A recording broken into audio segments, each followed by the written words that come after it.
Princess cut.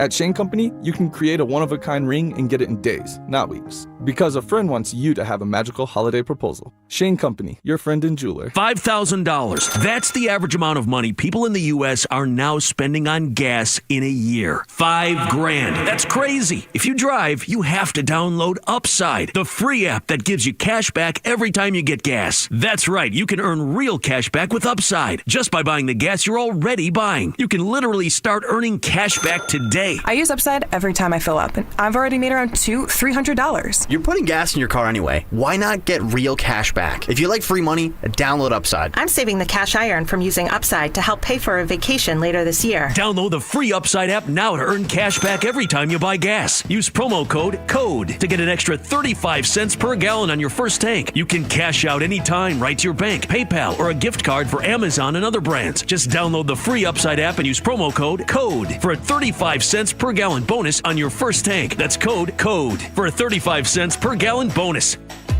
If you're 55 or older and into that whole saving money thing, T-Mobile has an exclusive phone and internet bundle just for you. Right now, get 2 unlimited phone lines plus 5G home internet for just $30 each per month with autopay, plus taxes and fees. And with 5G home internet, setup is easy with just one cord and no technician needed, which is great if you're also into that whole keeping it simple thing.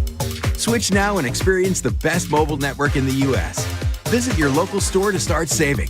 T-Mobile, it's better over here. Based on analysis by Ookla of speed test intelligence data Q4 2024 to Q1 2025. Ookla trademarks used under license. Unlimited on our network. Customers on voice plan may notice speeds lower than other customers and further reduction if using more than 50 gigs a month due to data prioritization. Video streams and SD on this plan. Home internet pricing after $20 a monthly bill credit plus $5 per line without autopay. Debit or bank account required. See 5G device coverage and access details at T-Mobile.com. The holidays are here, full of joy, family, friends, and yes, a little hustle and bustle. That's why you need Aleve. Between cooking, shopping, and all those extra errands, aches and pains can sneak in.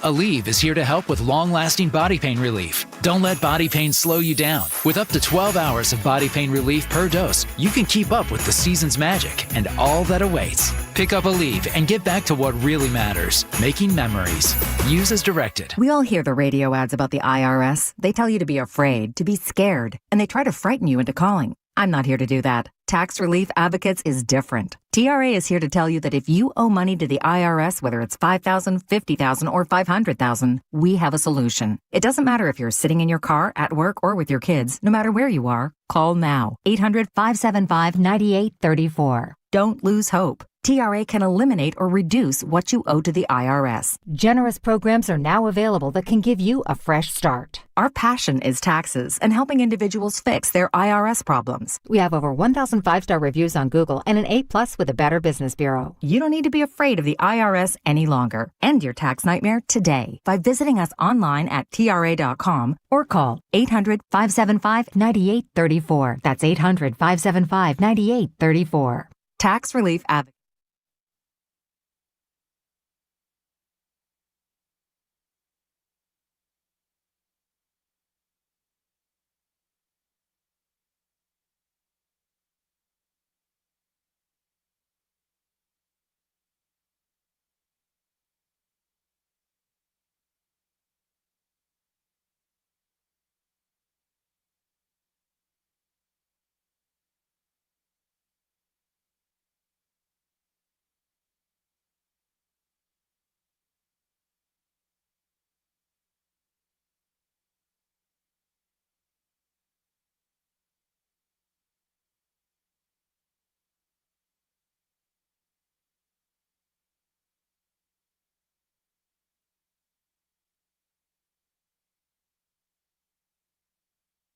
Yes, it is. Welcome into Warriors Live here on 95.7 The Game. Mark Randy with you on a Sunday to interrupt your football Sunday and get you ready for a basketball Sunday afternoon here on 95.7 The Game. The Warriors are in New Orleans. Tip-off is a little more than an hour away with Tim Roy. I've got you covered for the next 25 or so minutes here on Warriors Live. Mark Randy with you, presented by Xfinity. Your home court advantage, brought to you by Xfinity. Watch all your favorite teams all in one place. Xfinity, imagine that. Warriors coming off of a couple of really impressive wins in New Orleans versus Wembanyama in San Antonio versus Wembanyama and the Spurs. Now they travel to one of the worst teams, if not the worst team in the NBA in New Orleans, looking to make it 3 in a row and get their third win in this 6-game road trip. We talked about it a little bit. I remember I did Warriors Live and wrap up the last time the Warriors played at home, last weekend at home to Indiana.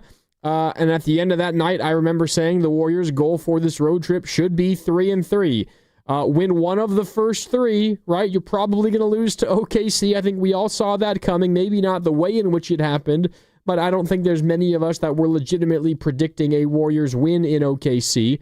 Win 1-2 in San Antonio. That first game in San Antonio was on the back end of a back-to-back in OKC, but win one of the first 3, then take 2 of the last 3. What was always a given was that tonight's game in New Orleans always had to be a win. But my point, though, the Warriors, I think, through 3 games of the 6-game road trip, they are below par. They are 1 under, I think, so far, in a good sense.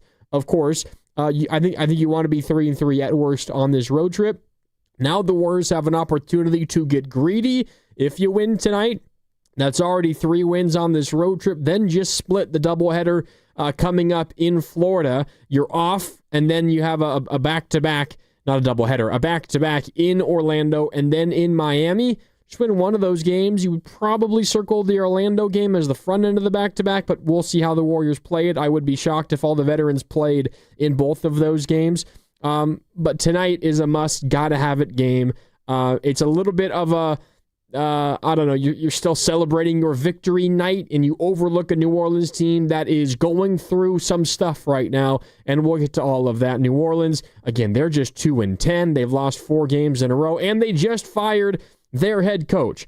Let's dive into New Orleans because they are a dumpster fire right now, and that is putting it lightly. New Orleans is 2-10. Last place in the Western Conference. They're 1-4 at home. They're 1-6 on the road. They just fired head coach Willie Green yesterday. You remember Willie Green, former Warriors assistant, after their 2-10 start. Willie was in his 5th season at the helm of the Pelicans. He finishes with a 150 and 190 record, so under 500, but not nearly as bad as it has been of late. He's made 2 postseason appearances, or he did make 2 postseasons with the Pelicans, but not since 2023-2024, and taking over as the interim head coach is James Borrego. You might remember him as the former head coach of the Hornets, previously an understudy of Popovich in San Antonio as part of that Popovich tree, but James Borrego is now the interim head coach in New Orleans, and he has the blessing of Joe Dumars, the executive vice president of basketball operations in New Orleans, as the guy for the rest of the season. We'll see what that looks like going forward into next year and beyond, but James Borrego is the new head coach in New Orleans. So they're 12 games in, and they've already fired their head coach. Why have they fired their head coach? Well, they began the season 0-6, and they were historically terrible to begin the season, not just in the loss column, but how about this? They became the first team in NBA history to lose 3 of their first 6 games by at least 30 points. And you take a look at what they did in those games. They actually lost their first game in Memphis just by 6. They lost their second game versus San Antonio just by 4 in overtime, but then they lose to Boston 122-90. They lose to Denver 122-88. They lose in LA versus the Clippers by just 2. Then they lose in OKC by 31. In 3 of their first 6 games, they lost by 30 or more, the first time that's happened in NBA history. They also allowed 120 or more points in 5 straight games to begin the season. First time they've done that in franchise history. And they are the sprinkles on top of this Sunday for the Pelicans. They're bottom 5 in both offensive and defensive rating this season. They are legitimately one of the worst teams that I can remember through 12 games in the history of the NBA. They have been that bad this year. Some of it is injury related. Zion Williamson has not played a lot. Jordan Poole has not played a lot. We'll get to the full injury report coming up in just a little bit, but even when this is a fully healthy team, this is a game the Warriors should be able to win, frankly, in their sleep. Not encouraging that tonight because you never know what happens any night in the NBA, but this is a game the Warriors absolutely should win.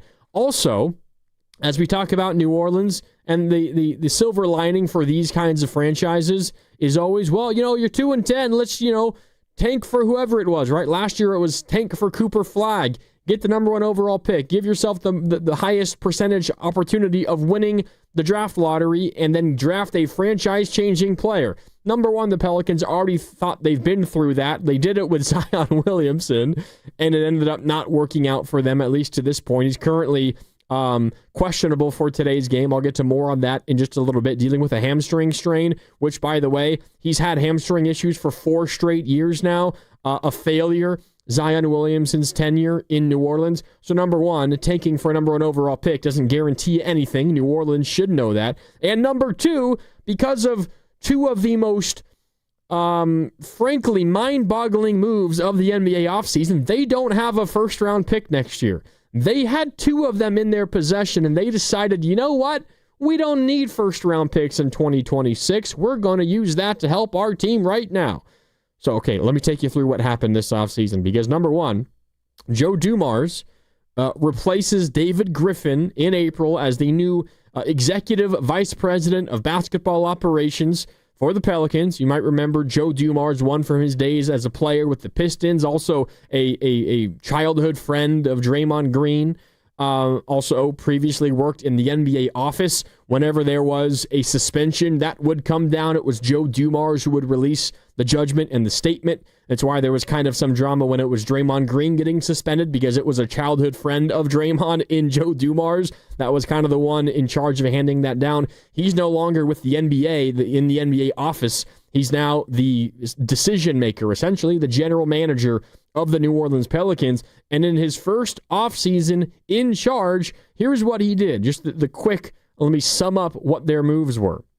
So they traded a first-round pick in next year's draft to the Pacers for the number 23 overall pick in this season's draft, the 2025 draft. They made they traded next year's first-round pick for a first-round pick this year, then traded that pick they just had acquired for this year, plus their own first-round pick next year, which is unprotected, by the way, to Atlanta to draft Derek Queen, and they drafted Derek Queen 13th overall. So the number 23 overall pick in this year's draft, which became Asa Newell from Georgia, and an unprotected first-round pick next year to Atlanta for the number 13 pick this year. And they used that pick to draft Derek Queen, the young big man out of Maryland, kind of in terms of big men in the NBA, a smaller in stature big man. Has had honestly a pretty decent beginning to his season, but a disastrous move. And those around the NBA who understand the way that draft asset and the way draft capital is viewed and valued realized immediately. Frankly, didn't even really matter who they drafted. Absolutely terrible decision by New Orleans. So not only are they terrible this year, and they're 2-10, and they don't show a lot of signs of getting better, although if they can get Zion healthy, but that's been the if for them his entire career, they're going to get DeJounte Murray back at some point. He's still recovering from an Achilles tear that he suffered early last season, but who knows how a quick guard like him is going to be off of an Achilles injury. This is not a team that I think has legitimate playoff aspirations at all. They're going to be fighting just to avoid being the worst team in the Western Conference with how good the Western Conference is. Not only does this year look incredibly dire already, they don't have a first-round pick next year. That unprotected first they sent away is going to Atlanta. What a move by Atlanta, and they left Joe Dumars and the Pelicans looking, frankly, quite idiotic. So that doesn't really impact what's happening tonight, but that is just the background of who New Orleans is right now. Not only do they have a hard time winning, they don't have the added benefit of being a team that sucks, that actually kind of wants to lose. They do not want to lose, yet they're 2-10, and the Warriors trying to make them fall to 2-11. Meanwhile, the Warriors, they're 8-6. They are 8th in the Western Conference. They're 5-0 at home, 3-6 on the road. They've won 3 of their last 4 games. This season so far for the Warriors has kind of been a game or a season of mini runs, right? Warriors start 4-1, then went 1-4, now are 3-1 in their last 4. We'll see if they can make it 4-1, 1-4, and then 4-1. That would happen with a win here tonight. The Warriors have dominated this series of late. They've won 4 in a row versus New Orleans. They swept last season's series. Last time the Pelicans beat the Warriors was in April of 2024. Warriors have won 7 of the last 9 versus New Orleans in the regular season. Last time the Warriors lost in New Orleans, it was November of 2022. The Warriors have won 3 consecutive games in New Orleans versus these Pelicans. They're trying to make it 4 in a row in New Orleans and 5 in a row in this series overall. This is Warriors Live, presented by Xfinity. Your home court advantage, brought to you by Xfinity. Watch all your favorite teams all in one place. Xfinity, imagine that. I think one thing that's important for the Warriors in this one is to not take these Pelicans lightly. I just spent the last 10 or so minutes talking about how bad New Orleans is. You're coming off of that emotional high in San Antonio, consecutive wins over one team, but a very good team both times. And the most recent one was essentially Steph Curry playing hero ball, scoring 49 points and willing you to victory down the stretch. It felt like a postseason game. Here's Steve Kerr, and not just the game itself on Friday night, but the game on Wednesday and the game on Friday night, that little mini baseball series the Warriors played in San Antonio versus the Spurs. Steve, did this feel like a playoff series? Yeah, for sure. I mean, obviously they're a rising, young team, talented, well coached, and really defensive minded. I thought they came out with a really physical mindset tonight to take us out of our patterns and to try to put pressure on us, and they did it. They did a really good job of that. So it did feel like a playoff game, especially tonight. The other night, it was a little different. It was a little looser, a little freer, and tonight felt more like the physicality of the playoffs. Okay, so with that in mind, actually I want to play one more, because Steph Curry was also asked this post-game after he scored 49 points on Friday night. Steph, did this feel like a playoff game to you? Yes and no. I mean, having played them back-to-back games with subtle adjustments, that is always fun to try to figure out on the fly. And they were pretty fast and physical in the first half, and shots were a little hard to come by, but then we kind of settled into it. And to your point about just the intensity, the in-season tournament thing, it's working in a sense of giving you an atmosphere and something that feels a little different than just a normal regular season game. Guys really want to get to Vegas. My point is, whether it's because it was 2 really good teams battling and it was competitive and you have the storyline of, the aging superstar in Steph and maybe the next face of the NBA in Wemby. There was a lot of different storylines. Steph brought up the NBA Cup and how badly these guys want to get to Vegas.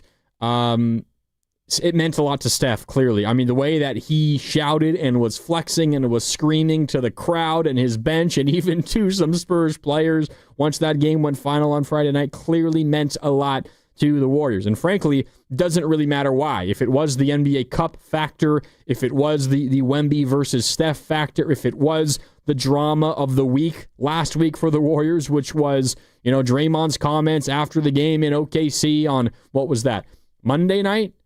Tuesday night, yeah, Tuesday in OKC, Wednesday in San Antonio, Friday in San Antonio, post-game Tuesday when Draymond said the main difference between last year and this year is there's some personal agendas and a lack of commitment to winning. Whether that was why Friday felt a little bit more than just a November regular season game, again, the reason doesn't really matter. The fact of the matter is, that was an emotionally charged basketball game. And what is the natural human response when you go from that environment to New Orleans, where they're 2-10, and for my money right now, the worst team in the NBA? The natural response is let your foot off the gas just a little bit. It's natural.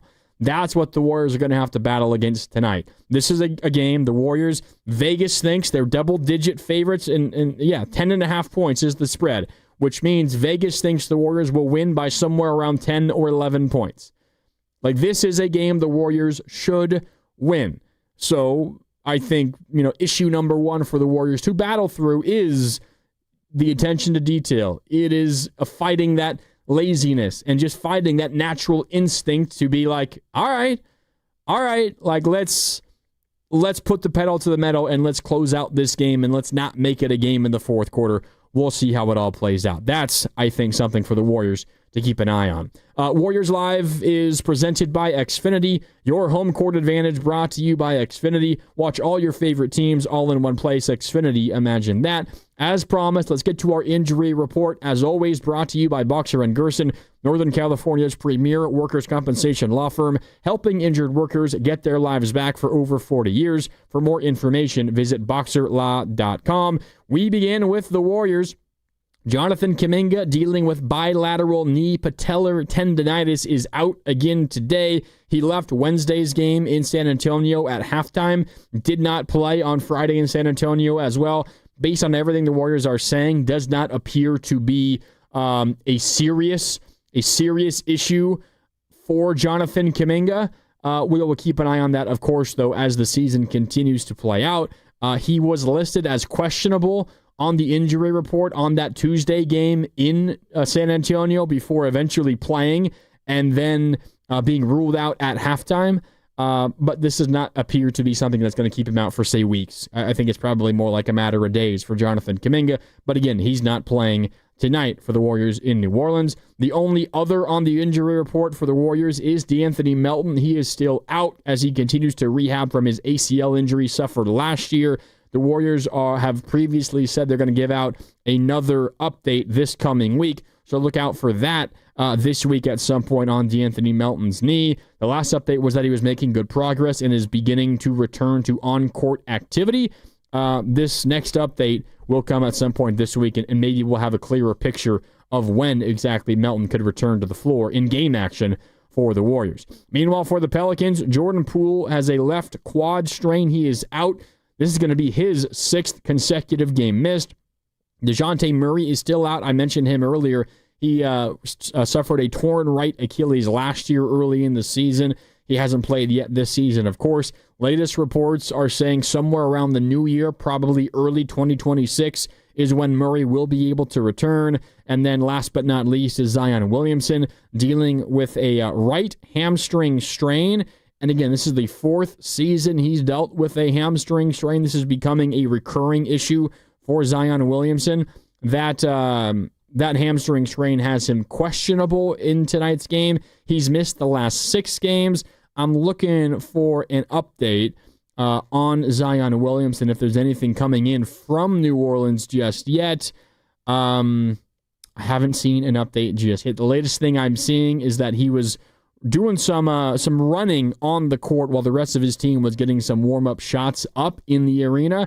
That, to me, suggests probably a no for Zion, but that's me purely speculating. No official word on Zion Williamson just yet. If I do find that out over the next 7 or so minutes when I have you here on Warriors Live, I will let you know, of course. But looks like a game-time decision for Zion Williamson tonight.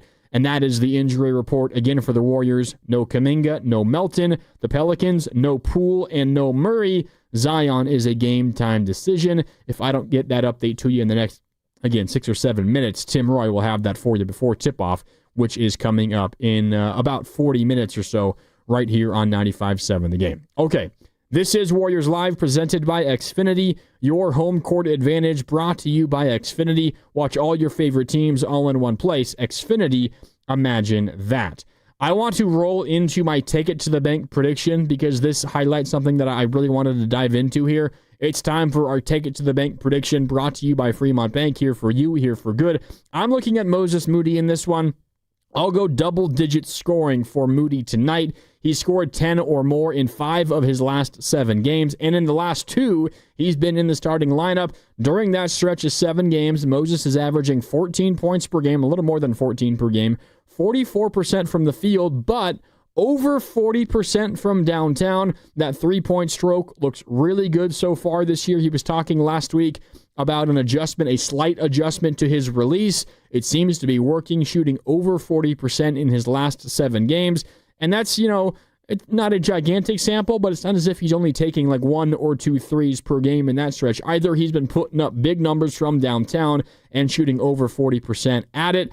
And he's also been tasked with defending the opposing team's best perimeter offensive player. And he's been doing a really good job. And he is kind of the X factor for this Warrior team. I know there's been so much said about the Warriors starting lineups, and is Kuminga going to start when he's healthy? Is it going to be Moody, Will Richard, Podziemski, Post, Al Horford? Who is it going to be? Let me read this off to you. And by the way, before I do that, I did want to let you know the Warriors are sticking with the starting lineup that they went with in both games in San Antonio. So it's Steph Curry, Will Richard, Jimmy Butler, Moses Moody, and Draymond Green. And that's perfect because I want to highlight this. When the Warriors start this foursome, again, not the full five, but this group of four with anybody else as the fifth, Steph Curry, Jimmy Butler, Moses Moody, and Draymond Green. When they start that group of four, again, Curry, Butler, Moody, and Green, with anybody else as the fifth starter, it could be Podziemski, it could be Kuminga, it could be Post, it could be Horford, hell, it could be Guy Santos, it could be anybody else. As long as four of the five starters are Curry, Butler, Moody, and Draymond, the Warriors are 23-4 with those four starters in the lineup. 23-4. It's your it's your big three, Steph, Butler, and Draymond, and Moses Moody. That is it. When those four start together, does not matter who the fifth is, the Warriors in the regular season are 23-4. That includes the end of last year and beginning this year. That group of four have only started twice so far this season. It's been the last two games, and both of them are wins in San Antonio versus a really good Spurs team. So just putting it out there. Maybe we see a rotating spot for that fifth starting spot. Right now it's Will Richard. Maybe it'll be Podziemski. Maybe it'll be Post. Who knows? Maybe it'll be Kuminga. But Curry, Butler, Moody, and Draymond, that group of four starting together, they're 23-4 in the regular season last year and this year combined. That's a pretty impressive streak of starts for that group. We'll see how it continues. We will get another either win or loss with that group tonight because, again, the Warriors are starting Steph Curry, Will Richard, Jimmy Butler, Moses Moody, and Draymond Green. Okay, that was our Take It to the Bank prediction, which, as always, brought to you by Fremont Bank. Okay, I've got a little more than a minute left with you here on Warriors Live. Tim Roy's got you covered coming up in about 6+ minutes. He'll take you up till tip-off shortly after 4 o'clock, live from New Orleans. And then I will be back for Warriors wrap-up once this one is over. We'll see if the Warriors can get another win. It would be their third consecutive, get back to 9-6, 3 games over 500 with a win today. They began the season 4-1, then they went 1-4. A win today would make them 4-1 in their last 5. As you cut this season down into 5-game increments, 4-1 is pretty good, and the Warriors could do that in their most recent 5-game stretch with a win here tonight. All right, Warriors Live presented by Xfinity, your home court advantage brought to you by Xfinity. Watch all your favorite teams all in one place. Xfinity, imagine that. It's the Dubs and the Pelicans. Warriors are 8-6, and the Pelicans are 2-10, getting set to do battle live from New Orleans right here on 95.7 The Game. My name is Mark Randy, signing off. I'm back in a few hours for Warriors wrap-up, but coming up next, right here on 95.7 The Game, it's Tim Roy, live from New Orleans. Warriors basketball is next, right here on 95.7 The Game. Hey, this is Joe Shasky from 95.7 The Game. Want to hear